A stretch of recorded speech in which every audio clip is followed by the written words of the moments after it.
দেখো, এক প্রথমে এক স্ল্যাব ঢালাই হয়ে গেছে, নিচে রুম হয়ে গেছে, উপরে স্ল্যাব হয়ে গেছে। এখন উপরে দোতলা করবে, সেই দোতলার জন্য রুমের ফাউন্ডেশন বের করা হয়েছে। আর উপরে দোতলা দেবে একটা, দুটো, তিনটে রুম হচ্ছে উপরে দোতলায়। আর দেখো, উপরে ছাদের জন্য প্রথম ল্যান্ডিং সিঁড়িও হয়ে গেছে, দেখছো।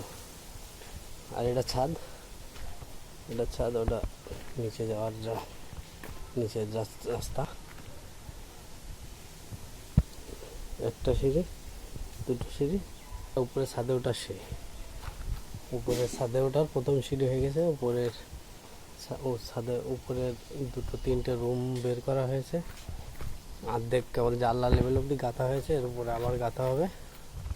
তো সবাই বলো ডিজাইন কেমন হলো, আমার ঘরের ডিজাইনটা সবার কেমন লাগছে একটু বলো। আর তোমাদের তো ডিজাইন তো প্রথমেই দেখিয়ে দিলাম ঘরে ওঠার আগে।